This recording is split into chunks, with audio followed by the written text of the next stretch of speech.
परिचय। प्रिया, तुम इन तीलियों के साथ क्या कर रही हो? मैं इन तीलियों की सहायता से अलग अलग तरह की आकृतियां बना रही हूँ। देखो, मैंने एक समांतर चतुर्भुज बनाया है। ये तो अच्छा है। क्या अब तुम एक त्रिभुज बना सकती हो? हाँ, मैं बना तो सकती हूँ, पर अब मेरे पास सिर्फ 2 तीलियां बची हैं। कोई समस्या नहीं, तुम अब भी एक त्रिभुज बना सकती हो। लेकिन कैसे? ये तीलियां मुझे दो। देखो, अब दोनों आकृतियों का आधार एक ही है। हाँ, यह तो बहुत आसान था। आओ, इस अध्याय में हम ऐसी ही और भी आकृतियों के बारे में जानते हैं। उद्देश्य। इस पाठ के अंत में आप निम्न करने में सक्षम हो जाएंगे। एक ही आधार पर तथा एक ही समांतर रेखाओं के बीच की आकृतियां बनाना।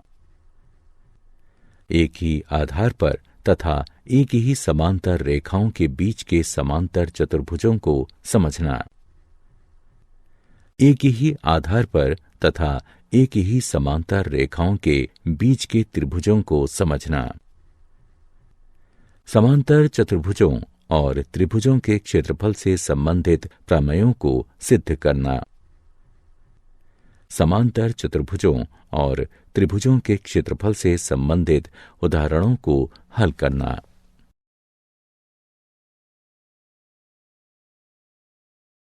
परिभाषाएं।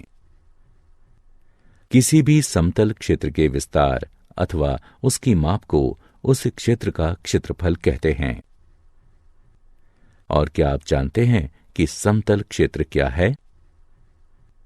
किसी समतल का वह भाग जो किसी बंद आकृति के अंदर हो, वह उसी आकृति का समतल क्षेत्र कहलाता है।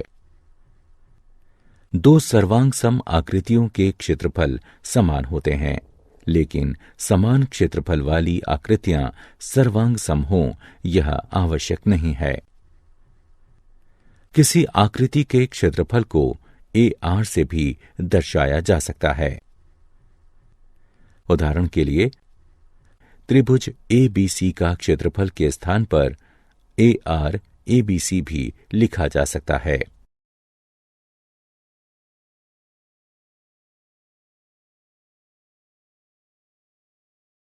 एक ही आधार पर बनी आकृतियां। इस आकृति की ओर देखिए।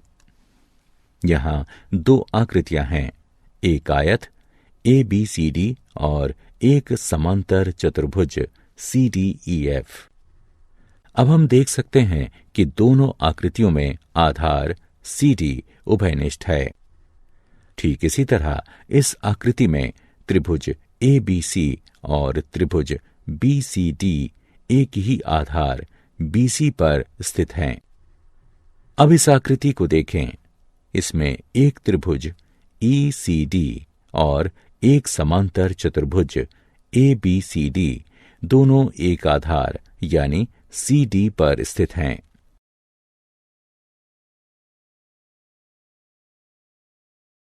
एक आधार और एक ही समांतर रेखाओं के बीच की आकृतियां। अब इस आकृति की ओर देखें। हम देख सकते हैं कि समांतर चतुर्भुज ABEC तथा समांतर चतुर्भुज ABFD में आधार AB उभयनिष्ठ है।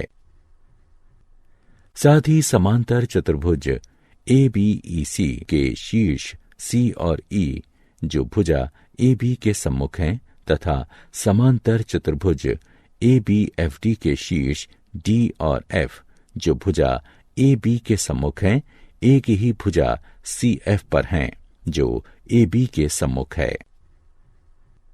इसलिए हम कह सकते हैं कि दोनों समांतर चतुर्भुज एक ही आधार AB पर तथा एक ही समांतर रेखाओं AB तथा CF के बीच स्थित हैं। ठीक इसी तरह इस चित्र में ADB तथा ACB दोनों त्रिभुज एक ही आधार ए बी पर तथा एक ही समांतर रेखाओं ए बी तथा डी सी के बीच स्थित हैं। इसलिए दो आकृतियां यदि एक ही आधार पर स्थित हैं और उभयनिष्ठ आधार के सम्मुख स्थित उनके शीर्ष एक ऐसी रेखा पर स्थित हैं जो आधार के समांतर हैं, तो वो आकृतियां एक ही आधार और एक ही समांतर रेखाओं के बीच की आकृतियां कहलाएंगी। एक ही आधार और एक ही समांतर रेखाओं के बीच स्थित समांतर चतुर्भुज। प्रमेय। एक ही आधार और एक ही समांतर रेखाओं के बीच स्थित समांतर चतुर्भुजों के क्षेत्रफल समान होते हैं। आइए इस प्रमेय को सिद्ध करें। दिया गया है दो समांतर चतुर्भुज ए बी ई सी और ए बी एफ टी जो एक ही आधार ए बी तथा एक समांतर रेखाओं ए बी और सी एफ के बीच स्थित हैं।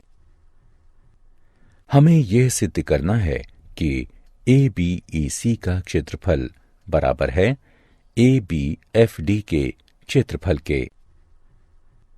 त्रिभुज ए डी सी और त्रिभुज बी ई एफ में कोण ए सी डी बराबर है कोण बी ई एफ के, क्योंकि ये समांतर रेखाओं ए सी सर्वांगसम बी ई तथा त्रियक रेखा सी एफ के संगत कोण हैं। इसे समीकरण 1 से चिन्हित कीजिए। कोण ए डी सी बराबर है कोण बी एफ ई के, क्योंकि ये समांतर रेखाओं ए डी सर्वांगसम बी एफ तथा त्रियक रेखा सी एफ के संगत कोण हैं। इसे समीकरण 2 से चिन्हित कीजिए।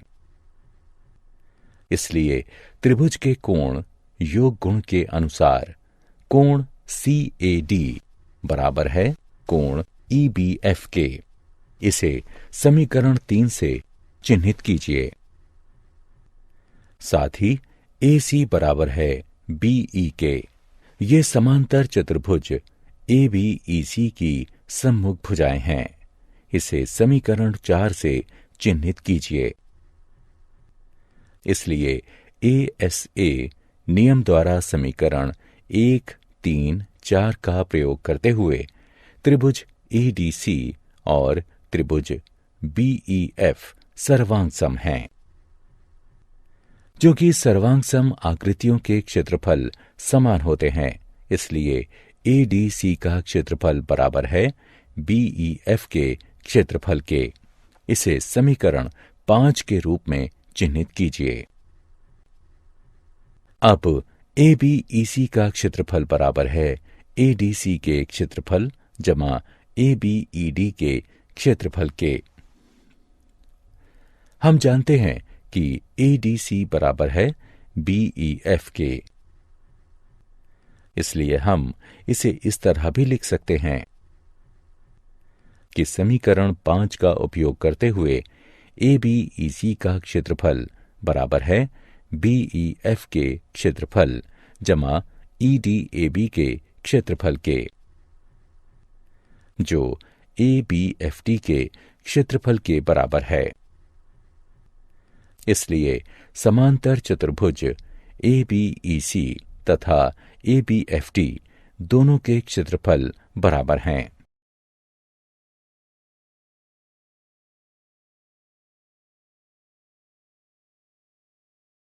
प्रमेय का विलोम। अब हम सिद्ध कर चुके हैं कि एक ही आधार और एक ही समांतर रेखाओं के बीच स्थित समांतर चतुर्भुजों के क्षेत्रफल समान होते हैं। इस प्रमेय का विलोम भी सत्य है, जिसके अनुसार एक ही आधार पर स्थित समान क्षेत्रफल वाले समांतर चतुर्भुज एक ही समांतर रेखाओं के बीच स्थित होते हैं।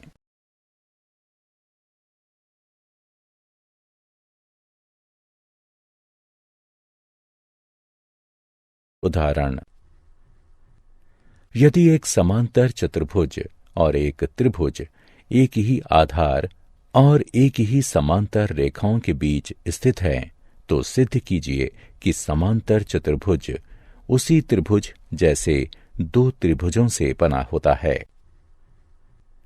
मान लेते हैं कि एक उभयनिष्ठ आधार BC पर और एक ही समांतर रेखाओं AE और BC के बीच समांतर चतुर्भुज ABCD और एक त्रिभुज EBC स्थित है। अब सिद्ध करते हैं कि समांतर चतुर्भुज ABCD त्रिभुज EBC जैसे दो त्रिभुजों से बना है। रचना। रेखा AC खींचिए। चूंकि विकर्ण AC समांतर चतुर्भुज को दो बराबर भागों में बांट रही है, इसलिए समांतर चतुर्भुज ABCD त्रिभुज ABC से दुगना है। किंतु त्रिभुज ABC और EBC एक ही आधार BC और एक ही समांतर रेखाओं AE और BC के बीच स्थित हैं, इसलिए वह दोनों समान हैं। इसलिए समांतर चतुर्भुज ABCD त्रिभुज EBC जैसे दो त्रिभुजों से बना है। इति सिद्धम। एक समलंब ABCD है, जिसमें AB सर्वांग सम है DC के। विकर्ण AC और BD एक दूसरे को O पर काटते हैं। सिद्ध कीजिए कि त्रिभुज AOD का क्षेत्रफल त्रिभुज BOC के क्षेत्रफल के बराबर है। हल। यह देखा जा सकता है कि त्रिभुज DAC और त्रिभुज DBC एक ही आधार DC पर और एक ही समांतर रेखाओं AB और CD के बीच स्थित हैं। इसलिए त्रिभुज DAC का क्षेत्रफल बराबर है त्रिभुज DBC के क्षेत्रफल के। अर्थात त्रिभुज DAC का क्षेत्रफल घटा त्रिभुज DOC का क्षेत्रफल बराबर त्रिभुज DBC का क्षेत्रफल घटा त्रिभुज DOC का क्षेत्रफल। और इस प्रकार त्रिभुज AOD का क्षेत्रफल त्रिभुज BOC के क्षेत्रफल के बराबर है।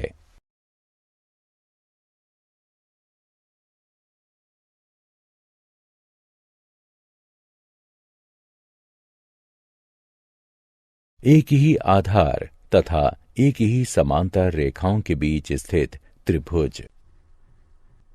प्रमेय। एक ही आधार या बराबर आधारों और एक ही समांतर रेखाओं के बीच स्थित त्रिभुजों के क्षेत्रफल समान होते हैं। दिया गया है एक ही आधार BC और एक ही समांतर रेखाओं BC तथा AD के बीच स्थित दो त्रिभुज ABC और DBC हैं।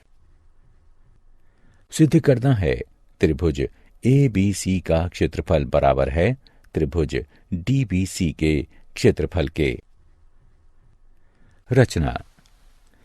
B से होते हुए CA के समांतर E पर बनी DA को काटती हुई BE खींचिए और C से होते हुए BD के समांतर F पर बनी AD को काटती हुई CF रेखा खींचिए।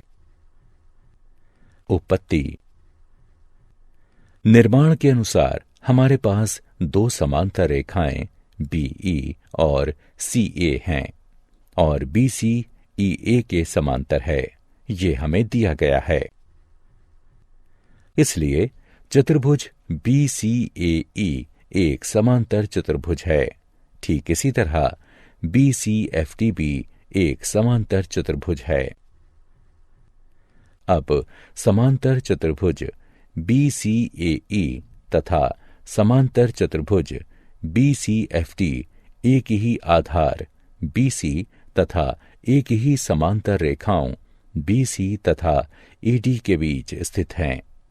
इसलिए समांतर चतुर्भुज BCAE का क्षेत्रफल बराबर है समांतर चतुर्भुज BCFD के क्षेत्रफल के। इसे समीकरण 1 से चिन्हित कीजिए। हम जानते हैं कि समांतर चतुर्भुजों के विकर्ण उसे बराबर क्षेत्र वाले दो त्रिभुजों में बांट देते हैं। इसलिए त्रिभुज DBC का क्षेत्रफल बराबर होगा समांतर चतुर्भुज BCFD के क्षेत्रफल के आधे के। इसे समीकरण 2 से चिन्हित कीजिए।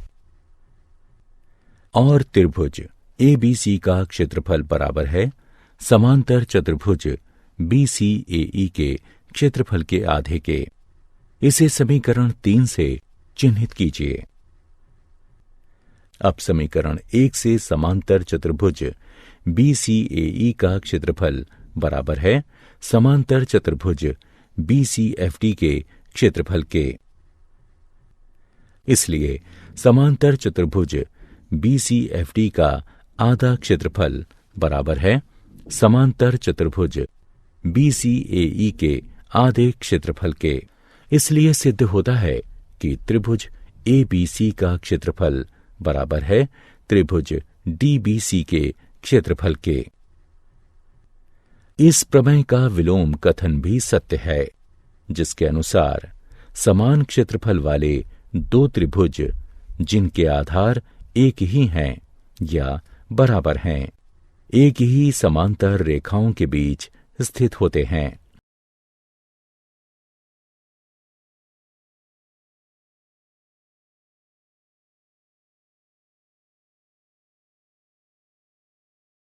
उदाहरण, एक त्रिभुज ABC में E माध्यिका AD का मध्य बिंदु है। सिद्ध कीजिए कि त्रिभुज BED का क्षेत्रफल बराबर है 1/4 त्रिभुज ABC के क्षेत्रफल के। हल दिया गया है AD त्रिभुज ABC की माध्यिका है, इसलिए यह त्रिभुज ABC को बराबर क्षेत्रफल वाले दो त्रिभुजों में बांटेगा। इसलिए त्रिभुज ABD का क्षेत्रफल बराबर है त्रिभुज ACD के क्षेत्रफल के। इसके अनुसार त्रिभुज ABD का क्षेत्रफल बराबर है 1/2 त्रिभुज ABC के क्षेत्रफल के। इसे समीकरण 1 से चिन्हित करें। त्रिभुज ABD में AD का मध्य बिंदु E है, इसलिए BE माध्यिका है। इसलिए त्रिभुज BED का क्षेत्रफल बराबर है त्रिभुज ABE के क्षेत्रफल के। अर्थात त्रिभुज BED का क्षेत्रफल बराबर है 1/2 त्रिभुज ABD के क्षेत्रफल के। अर्थात समीकरण 1 के अनुसार त्रिभुज BED का क्षेत्रफल बराबर है 1/2 गुणा 1/2 त्रिभुज ABC के क्षेत्रफल के, जिससे यह सिद्ध होता है कि त्रिभुज BED का क्षेत्रफल बराबर है 1/4 त्रिभुज ABC के क्षेत्रफल के।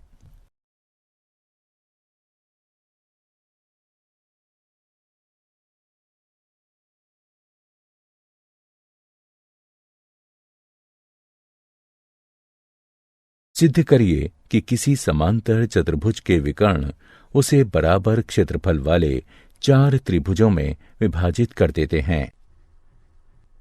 हल। हम जानते हैं कि समांतर चतुर्भुज के विकर्ण एक दूसरे को समद्विभाजित करते हैं। इसलिए O, AC और BD का मध्य बिंदु है। त्रिभुज ABC में BO माध्यिका है, इसलिए यह इसे बराबर क्षेत्रफल वाले दो त्रिभुजों में विभाजित करेगा। इसलिए त्रिभुज AOB का क्षेत्रफल बराबर है त्रिभुज BOC के क्षेत्रफल के। इसे समीकरण 1 से चिन्हित करें। त्रिभुज BCD में CO माध्यिका है, इसलिए त्रिभुज BOC का क्षेत्रफल बराबर है त्रिभुज COD के क्षेत्रफल के। इसे समीकरण 2 से चिह्नित कीजिए। ठीक इसी तरह त्रिभुज COD का क्षेत्रफल बराबर है त्रिभुज AOD के क्षेत्रफल के। इसे समीकरण 3 से चिह्नित करें। समीकरण 1, 2 और 3 से हमें यह पता चलता है कि त्रिभुज AOB का क्षेत्रफल बराबर है त्रिभुज BOC के क्षेत्रफल के, जो कि बराबर है त्रिभुज COD के क्षेत्रफल के, जो कि बराबर है त्रिभुज AOD के क्षेत्रफल के। इसलिए यह सिद्ध हुआ कि किसी समांतर चतुर्भुज के विकर्ण उसे बराबर क्षेत्रफल वाले 4 त्रिभुजों में विभाजित कर देते हैं। क्या आप जानते हैं, सिकंदरिया के हीरोन 1 शताब्दी ईसा पूर्व ने त्रिभुज के क्षेत्रफल के सूत्र की खोज की थी। गणित के इतिहास में वह सबसे अधिक इसी सूत्र के कारण जाने जाते हैं, जिसका नाम उन्हीं के नाम पर है।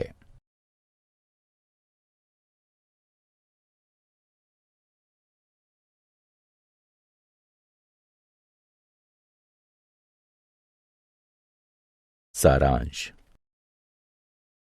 आइए हमने जो कुछ सीखा है उसे संक्षेप में दोहराएं। किसी आकृति का क्षेत्रफल वह संख्या किसी इकाई में है जो उस आकृति के अंदर आने वाले समतल को दर्शाती है। 2 सर्वांग सम आकृतियों के क्षेत्रफल बराबर होते हैं, लेकिन इस कथन का विलोम भी सही हो ये आवश्यक नहीं है। 2 आकृतियां यदि एक ही आधार पर स्थित हैं और उभयनिष्ठ आधार के सम्मुख स्थित उनके शीर्ष एक ऐसी रेखा पर स्थित है जो आधार के समांतर हैं, तो वो आकृतियां एक ही आधार और एक ही समांतर रेखाओं के बीच की आकृतियां कहलाएंगी। एक ही आधार या बराबर आधारों और एक ही समांतर रेखाओं के बीच स्थित समांतर चतुर्भुजों के क्षेत्रफल बराबर होते हैं। एक ही आधार या बराबर आधारों पर स्थित समान क्षेत्रफल वाले समांतर चतुर्भुज एक ही समांतर रेखाओं के बीच स्थित होते हैं।